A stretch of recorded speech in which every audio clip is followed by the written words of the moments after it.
Je voudrais d'abord saluer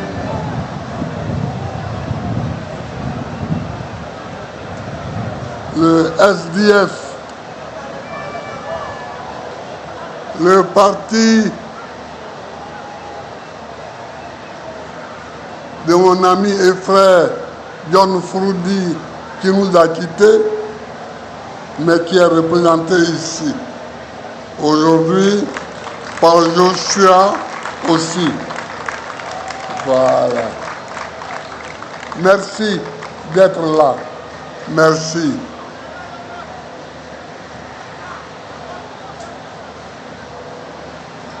Et tu n'es pas seul, non? Vous êtes deux. Oui, le deuxième. C'est Louis-Marie Cagdou, non? Cagdou. Voilà. Je vous salue tous les deux.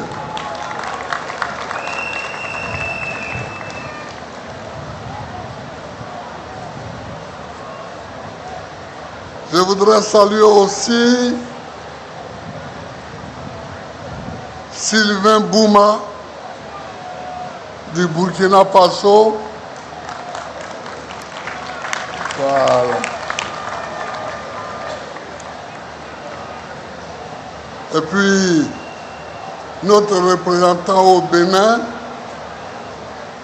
Herman Gounod, président PPACI Bénin. Je voudrais le saluer aussi. Maintenant, il y a beaucoup de partis ivoiriens qui nous ont fait l'honneur de venir. Il y a le PDCI qui, je crois, a envoyé Akossi Benjo. Ou bien. Hein? Il y a le FPI qui a envoyé Nyepa Barthélemy. Le PIT avec Aka Aizi lui-même. Monsieur le ministre, salut. La IRD du ministre Kaye Eric. L'URD de la ministre Danielle Boni, qui est, je crois, représentée par le docteur Aliko. Le FPP, Dabé, Nobo, le PACID, Asiat, Pierre, le NACIP, bon, c'est Sam l'Africain lui-même qui est là, le RGPS, de Nimata Kone,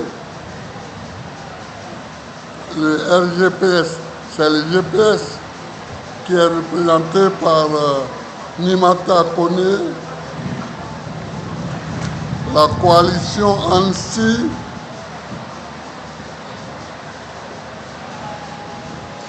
avec le président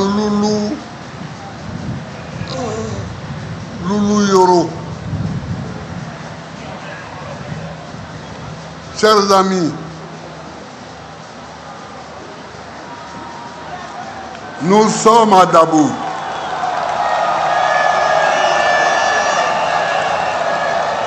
Nous sommes à Dabou.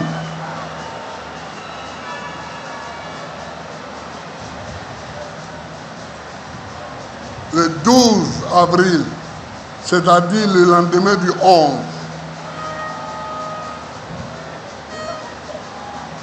Dabou, j'ai beaucoup de souvenirs ici. Beaucoup de souvenirs.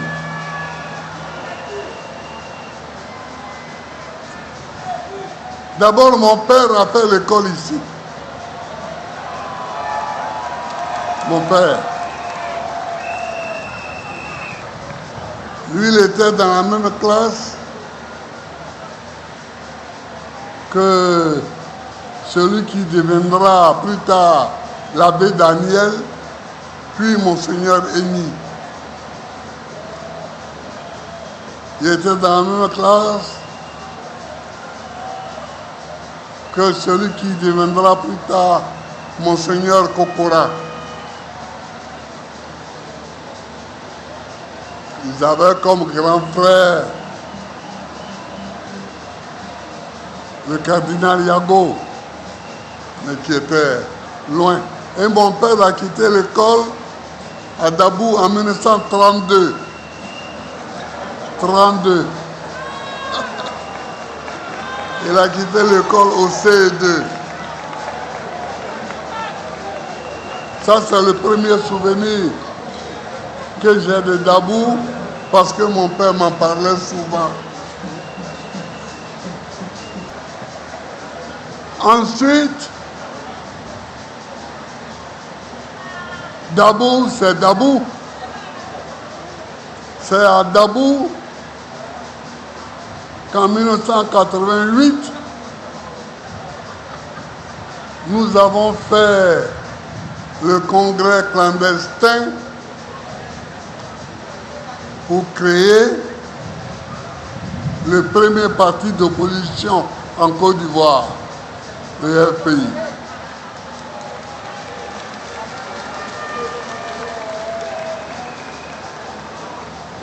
Et puis Dabou, c'est la ville de Memel Foté. L'immense Memel Foté. Immense. En forme physique, mais immense dans l'intellect. Il était professeur au Collège de France. Le Collège de France, ce n'est pas une école comme ça.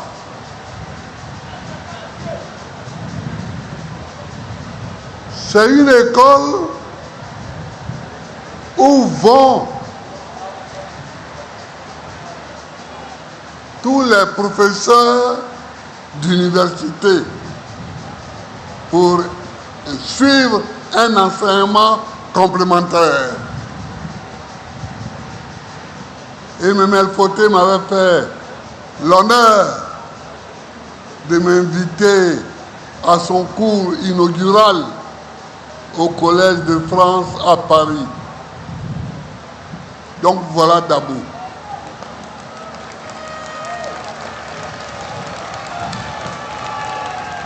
Dabou, c'est aussi chez Bedi Diobo.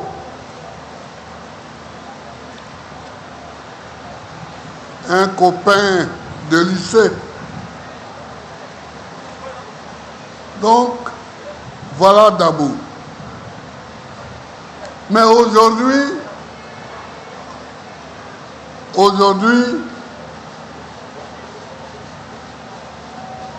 nous sommes à une période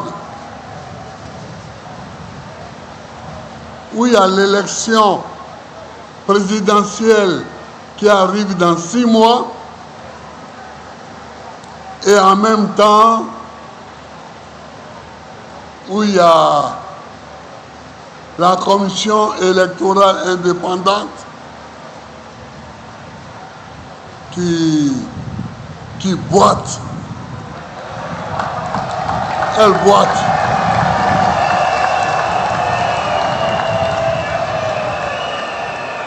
Elle boite. Elle boite au lieu de marcher.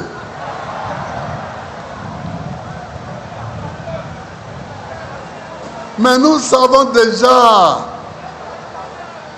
ce qu'une commission électorale boiteuse amène au pays. En 2010,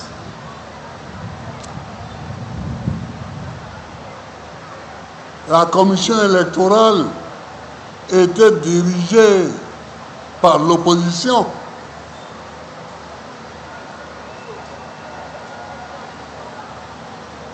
Je croyais naïvement que la commission électorale ne faisait pas les élections, mais que ce sont les Ivoiriens qui votaient. Donc je leur ai laissé ça. Or,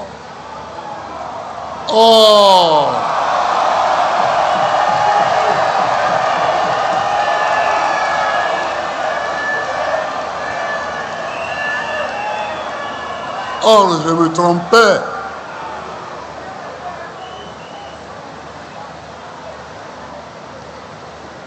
Le premier président de la commission électorale, c'était Begré Mambé.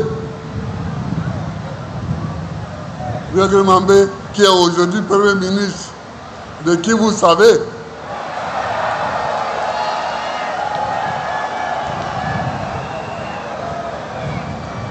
À un moment donné, Begré Mambé avait déjà inscrit 400 000 noms, alors que les opérations n'avaient pas du tout commencé. Il y avait 400 000 noms inscrits. Quand j'ai vu ça, je l'ai renvoyé.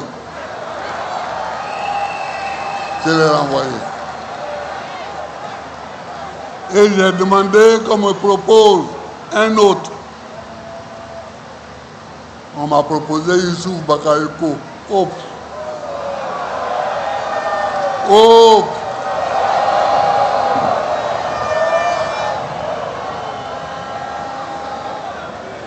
Donc moi j'ai vu des commissions électorales qui boitent.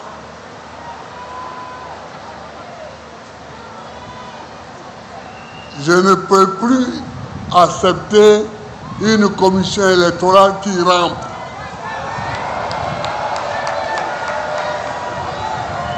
Je ne peux plus accepter ça. Mais nous allons aller aux élections. Hein? Nous allons aller aux élections.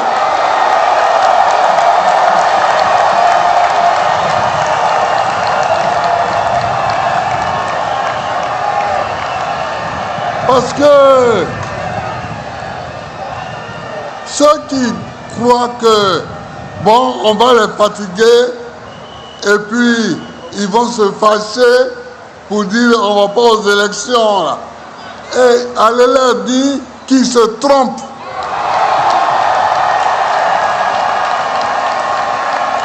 Que nous allons aller aux élections.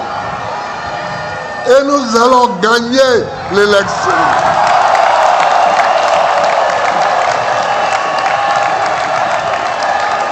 Nous allons aller aux élections et nous allons gagner l'élection.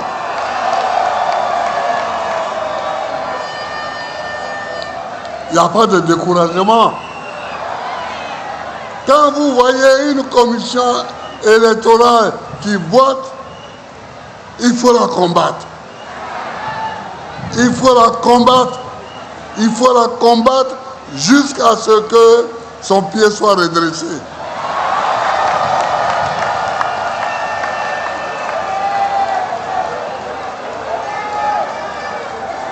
Nous étions représentés par Demba Traoré, mon jeune ami, qui est avec moi depuis 1990. Il est venu avec moi parce que je lui ai dit de quitter la commission électorale. Parce que ce n'est pas une commission électorale. Demba Traoré, présente-toi à eux. Ils vont t'acclamer. Wow. Va là, ils vont te voir.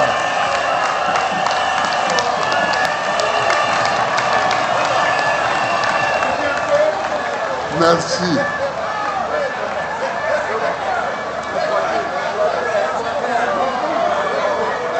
Je lui ai dit de quitter la commission électorale et immédiatement, il a déposé sa lettre de retrait de la commission électorale. Nous allons continuer à nous battre pour avoir une vraie commission électorale.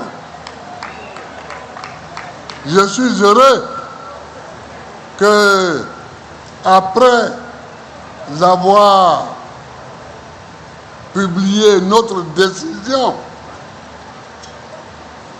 que nous avons prise au CSP, qu'après avoir diffusé cette décision de retrait de la CEI, le PDCI nous a suivis. Donc je suis heureux et je remercie les frères du PDCI parce que quand tu te bats, tu as l'impression quelquefois que tu es le seul à avoir le mal que tu vois. Or, eux aussi ils voyaient.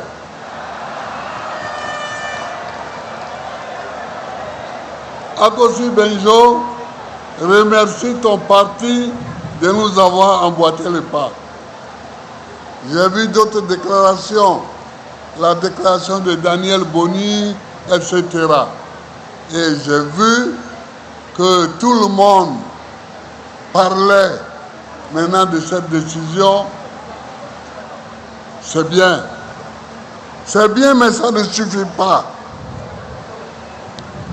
C'est bien, mais ça ne suffit pas. Moi, je ne combats pas Pibert Koulibaly. Je combats un système global.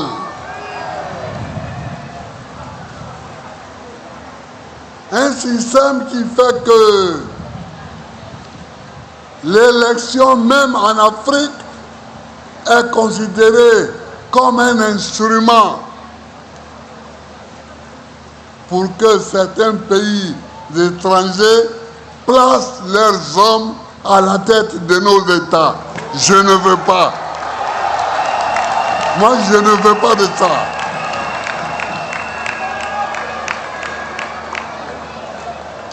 C'est pourquoi je parle de souveraineté. Qu'est-ce que c'est que la souveraineté?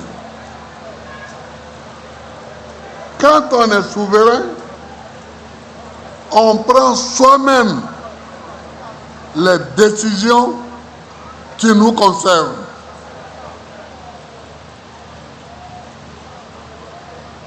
On prend soi-même les décisions qui nous concernent.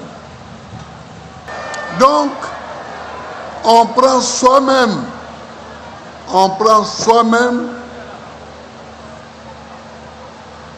les problèmes, les décisions qui nous concernent.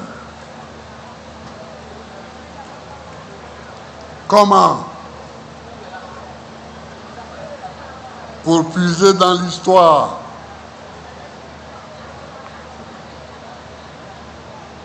Le Mali, le Soudan français et le Sénégal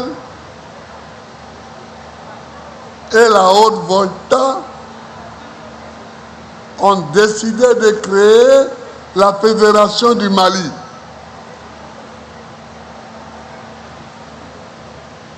En 1958.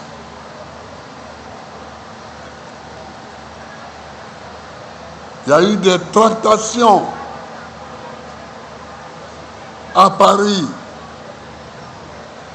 Finalement, la Haute-Volta a quitté.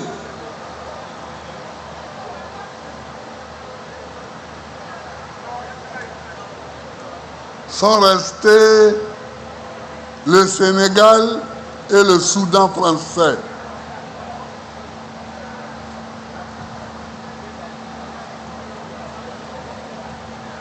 Ils ont créé donc la Fédération du Mali. Modibo Keïta, leader du Soudan français, est devenu président de la République et Senghor est devenu président de l'Assemblée nationale. Mais quelques mois après, des micmacs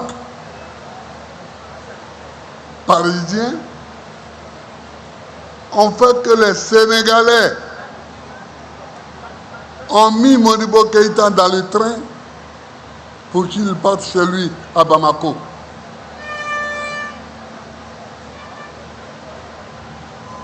Il est arrivé chez lui et Senghor a pris la présidence du Sénégal. C'est ça la non-souveraineté. Ça, c'est la non-souveraineté. Quand une décision qui vous concerne est prise ailleurs pour vous être imposée, c'est que vous n'êtes pas souverain.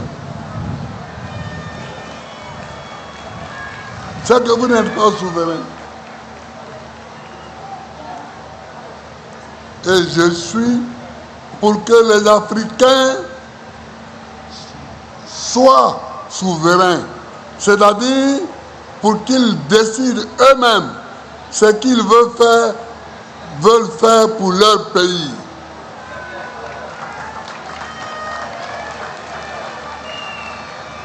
Comment ça se fait que le kilo de cacao coûte 5 000 francs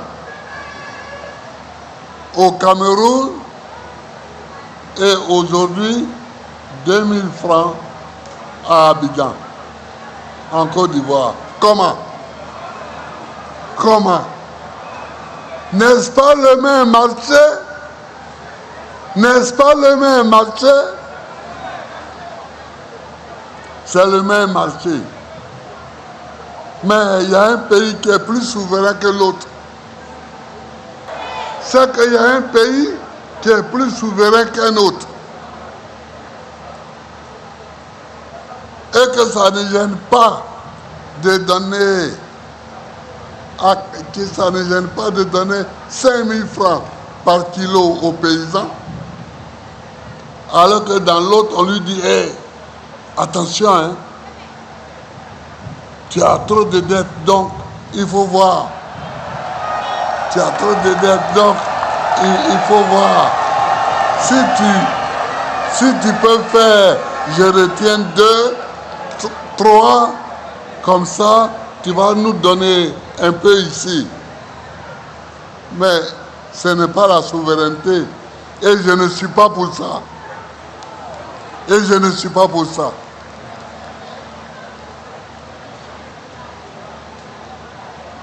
Et puis la démocratie. Je me bats depuis longtemps pour la démocratie, mais ce n'est pas pour jouer. Ici en Côte d'Ivoire, si on n'a pas la démocratie, qu'est-ce qu'on va faire? Quel système politique allons-nous utiliser?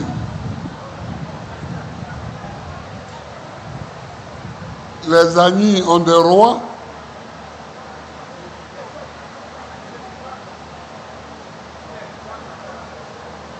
Les régions du sud ici ont des générations. Et il y a une génération qui prend le pouvoir à un moment donné. Après, c'est une autre génération.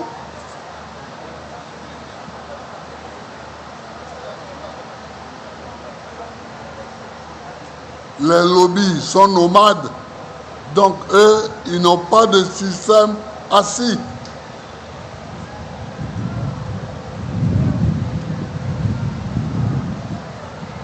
Les malinqués, le pouvoir est construit autour des mosquées, puisqu'ils sont tous musulmans.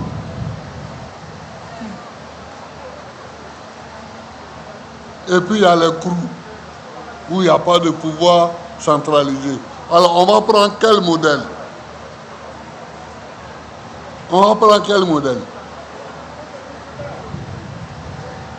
On est obligé de chercher un système où le peuple lui-même s'exprime et choisit son dirigeant. On est obligé. Sinon, ça va être la pagaille. Or, ce système que nous avons choisi, pour lequel nous nous battons, n'arrange pas certains. Ils veulent dénaturer la démocratie. Et la CEI que nous avons fait créer, ils veulent faire en sorte que cette CEI soit boiteuse pour qu'il passe en bas et qu'elle désigne les leurs. Mais je n'accepte pas ça. Je n'accepte pas ça du tout. Je n'accepte pas ça. Si on fait des élections, on fait des élections. Si on ne fait pas des élections, on ne fait pas d'élections. Mais on ne peut pas faire semblant de faire des élections et puis choisir quelqu'un qui n'a pas été élu. Non, moi je ne joue pas avec ça.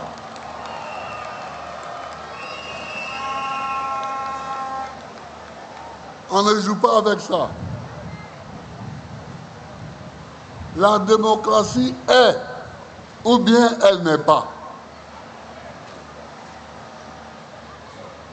Elle est, ou bien elle n'est pas.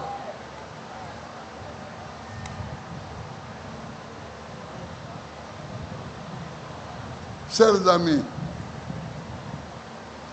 voilà, comme nous voyons que la CEI boite, nous avons pris une première mesure, c'est de retirer de la CEI notre camarade qui nous représentait. Je vous l'ai présenté tout à l'heure. Mais je demande au président exécutif et au secrétaire général de convoquer le comité central de notre parti pour dans 2 semaines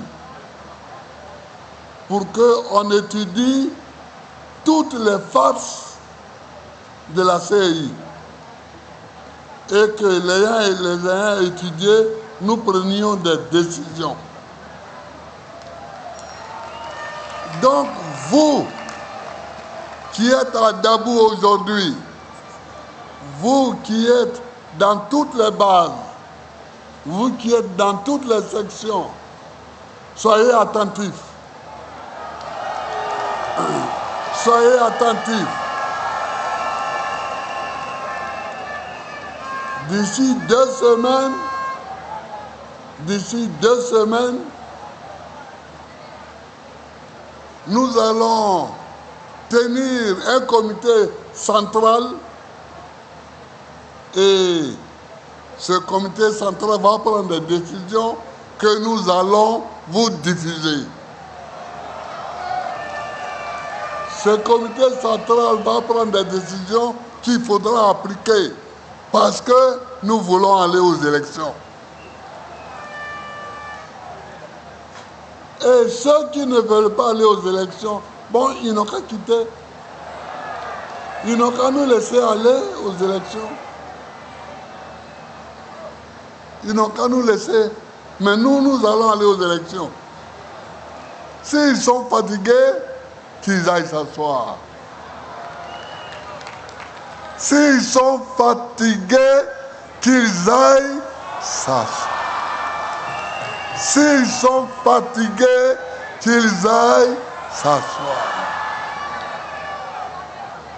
Mais on ne peut pas venir tout le temps au pouvoir par la force des armes. En 2010, ils ont bombardé ma maison.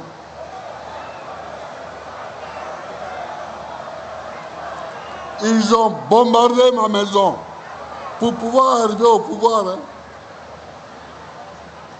Mais pourquoi?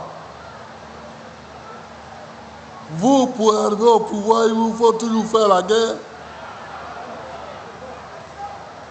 Il faut que le monde voit maintenant ceux qui sont pour la guerre et ceux qui sont pour la paix.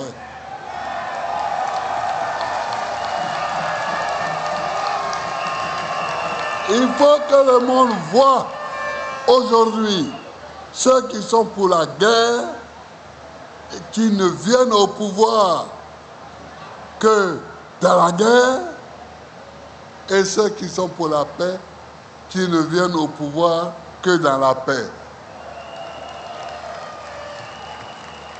En 2020, je n'étais pas ici, mais ils ont tué le petit Toussaint Kofi pour pouvoir arriver au pouvoir.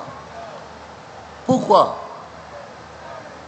Pourquoi toujours, pour arriver au pouvoir, il faut qu'il y ait des gens qui meurent?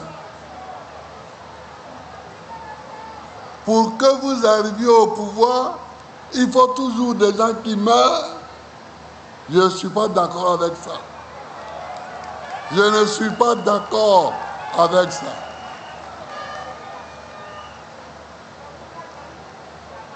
Donc,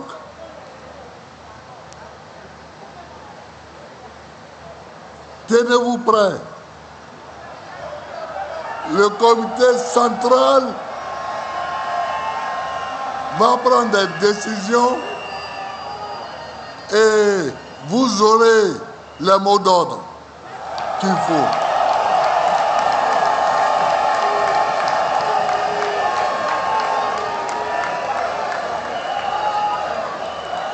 Le comité central, exactement. Moi, je fais toujours, j'ai dit que le comité central, dans 2 semaines, va prendre des décisions et nous allons lancer les mots d'ordre.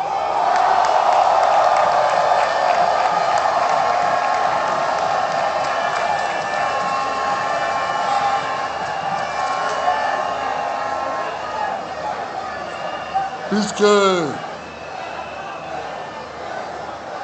les mots d'ordre de ce genre doivent venir du comité central. Donc nous allons convoquer le comité central et tout à l'heure j'ai demandé au président exécutif et au secrétaire général de tout mettre en place pour qu'on ait une réunion du comité central. Mais nous allons aller aux élections. Nous allons aller aux élections.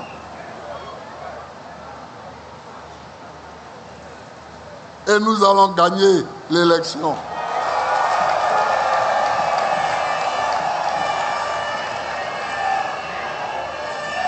Parce que quelqu'un qui agit comme ça, c'est que déjà il a peur de la confrontation électorale. C'est qu'il a peur de la confrontation électorale. Mais nous n'en avons pas peur. Au contraire. Au contraire. Chers amis, voilà ce que je voulais vous dire. Soyez prêts. Soyez prêts. Soyez prêts.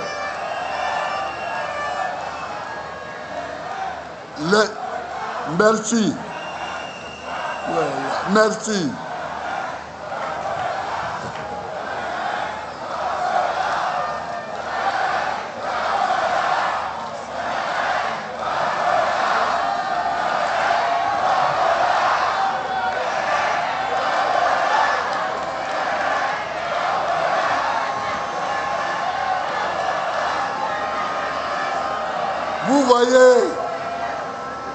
vous voyez, à Beaunois, j'avais lancé l'appel de Beaunois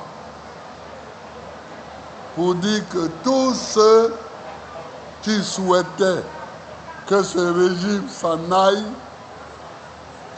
je leur ouvrais mes bras. Mais il y en a qui n'ont rien compris.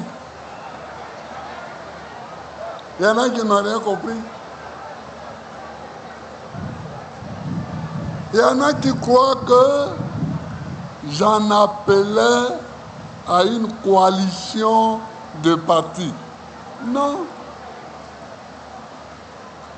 Moi, j'appelle les Ivoiriens. J'appelle les Ivoiriens. Regardez, l'autre jour, j'ai reçu des docteurs, des gens qui ont fait l'université, qui ont eu des doctorats, ils sont au chômage. Est-ce que ça c'est normal? Est-ce que ça c'est normal? Mais eux, ce n'est pas un parti politique. Mais eux là, ils ont un intérêt à ce que ce régime change. Ils ont un intérêt. Et j'ai discuté avec eux. J'ai demandé au président exécutif de continuer la discussion. Il y a des artistes qu'on punit aujourd'hui parce qu'on les a vus causer avec moi ou bien causer avec un de mes proches. Est-ce que ça c'est normal ça?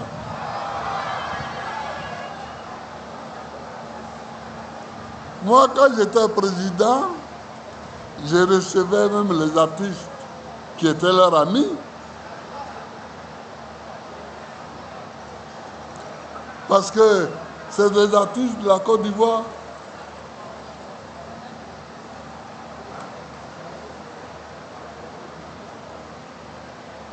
Regardez aujourd'hui la pagaille.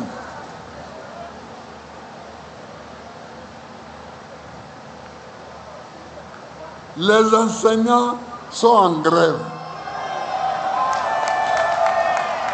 Je voudrais dire que je soutiens les enseignants en grève.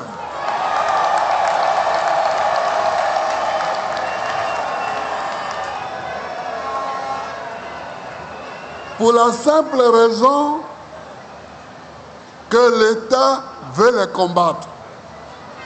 Comment? Un pays où il n'y a pas de grève, ce n'est pas un pays. Un pays où il n'y a pas de grève n'est pas un pays. Moi,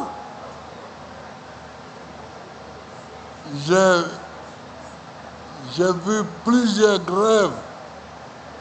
Même les magistrats, ils ont marché du palais de justice jusqu'à la présidence de la République. Et je les ai reçus.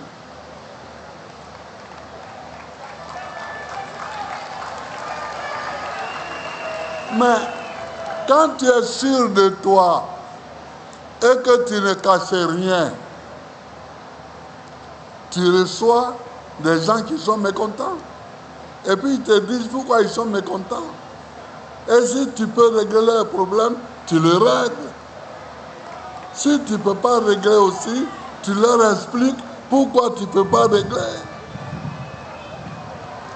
Mais dès que quelqu'un est mécontent, on envoie des encagoulés les arrêter.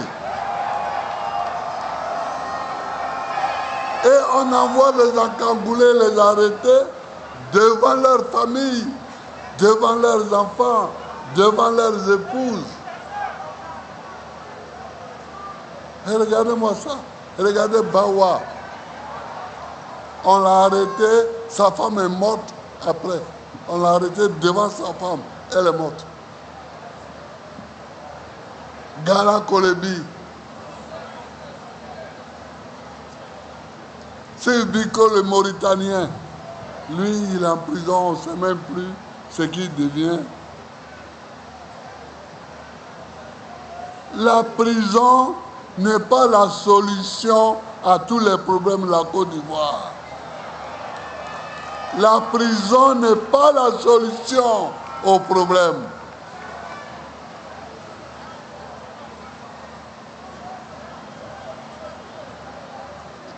La prison est faite pour mettre à l'écart les malfrats.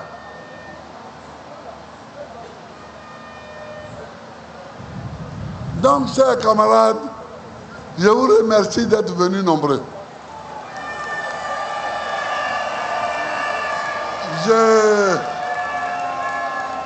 remercie les militants de base, sans lesquels aucun parti ne peut exister. Je vous remercie d'être venus et votre présence massive, comme l'a dit Picasse, c'est une première réponse à leur micmac. C'est leur réponse à leur premier micmac. Votre présence massive est une présence au fait que le PPACI existe, il marche et il va à la présidence de la République. Je vous remercie.